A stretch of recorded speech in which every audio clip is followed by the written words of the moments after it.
না, মুখ্যমন্ত্রী জ্যোতিবাবু। জ্যোতিবাবু যতবার চাষ করতে গিয়েছে বিজেপি পশ্চিমবাংলায়, জ্যোতিবাবু স্প্রে মেরে ওদের গাছ ওখানেই নষ্ট করেছে, যে সাম্প্রদায়িক শক্তির মাথা তুলে দাঁড়াতে দেবো না, সাম্প্রদায়িক শক্তির মাথা ভেঙে দেবো, এটা বলেছিলেন তো উনি। বাবু আস্তে আস্তে আস্তে ভালো করে ঠান্ডা মাথায় শুনবেন। 1998 সালের আগে প্রচুর চেষ্টা করেছে পশ্চিমবাংলায় বিজেপি চাষ করব, কিন্তু পারেনি। 1998 সালে বিজেপি কি দেখলো? ডাইরেক্ট চাষ করা যাবে না। কংগ্রেস থেকে মমতা ব্যানার্জিকে ভাঙলো। আমার এগুলো সব আপনাদের মোবাইলে রেকর্ড হচ্ছে। আমি যদি ভুল বলি মমতা ব্যানার্জি কিন্তু আমাকে ছাড়বেন, এটা মাথায় রাখুন। 1998 সালে বিজেপি কি দেখলো? যে আমি এখানে সরাসরি চাষ করতে পারছি না, তাহলে কি করতে হবে? তৃণমূল কংগ্রেস নামক একটা দল তৈরি করলো। আডবাণীজি, অটল বিহারী বাজপেয়ী আর আডানিজিদের, লালকৃষ্ণ আডবাণীজিদের সহযোগিতা নিয়ে কংগ্রেস থেকে মমতা ব্যানার্জিকে বার করে নতুন একটা দল করে বাংলায় বিজেপির অনুকূল পরিবেশ তৈরি করার দায়িত্ব ওদেরকে দিয়ে দিল। ওরা বিজেপির জন্য মাটি তৈরি করতে লাগলো। এই মাটিতে যেমন চাষ হবে না, বিজেপিও মাটি বাংলায় চাষ হওয়ার যোগ্য ছিল না, বিজেপির মাটি তৈরি করতে লাগলো। ধান চাষের মাটি কিভাবে হবে সেইটা যেমন আপনারা তৈরি করবেন, ওরাও তৈরি করতে লাগলো। করতে করতে করতে করতে করতে আমার যারা বাপের বয়সী লোকেরা আছে বলুন, 2011 সালের আগে বিজেপি বলে কিছু জানতেন আপনারা? এই জানতেন যেই 2011-তে মমতা ব্যানার্জি ক্ষমতায় আসলো, বিজেপি সেই ঘর থেকে বার হয়ে গেল। যত দিন যাচ্ছে বিজেপি তত বাড়ছে। দেখুন, একটা দায়িত্ব নিয়ে মমতা ব্যানার্জি বিজেপিকে পশ্চিমবাংলায় এস্টাবলিশ করলো। তো এখন আপনি যদি বিজেপিকে হারাতে চান, শুধু বিজেপিকে হারালে কিচ্ছু লাভ হবে না।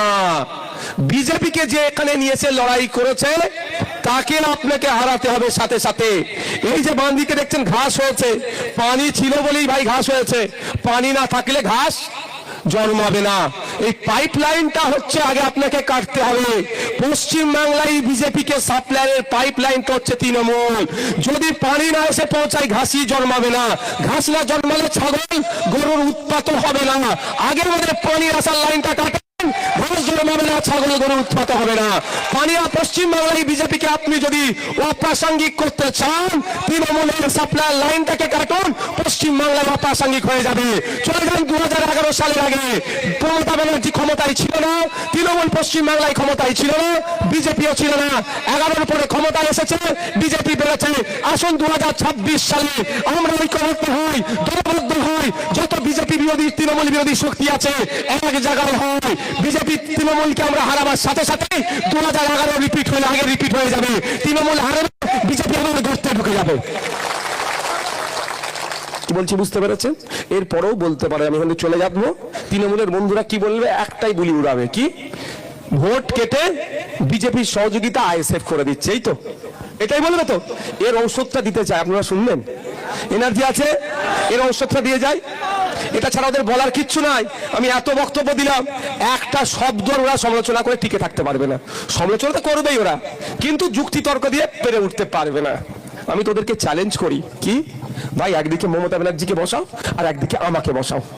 এই 14 বছরের দলিত, আদিবাসী, হিন্দু, মুসলমান নির্বিশেষে পশ্চিমবাংলার মানুষরা পেছন দিকে গিয়েছে না এগিয়ে গিয়েছে, প্রমাণ হবে। আমি মমতা ব্যানার্জিকে প্রমাণ করে দেবো 14 বছরে আপনার আমলে সরকার পেছন দিকে যাচ্ছে, পিছিয়ে যাচ্ছে। এটা যদি আমি প্রমাণ না করাতে পারি, আমি তাহলে তৃণমূলের ঝান্ডা ধরে নেব।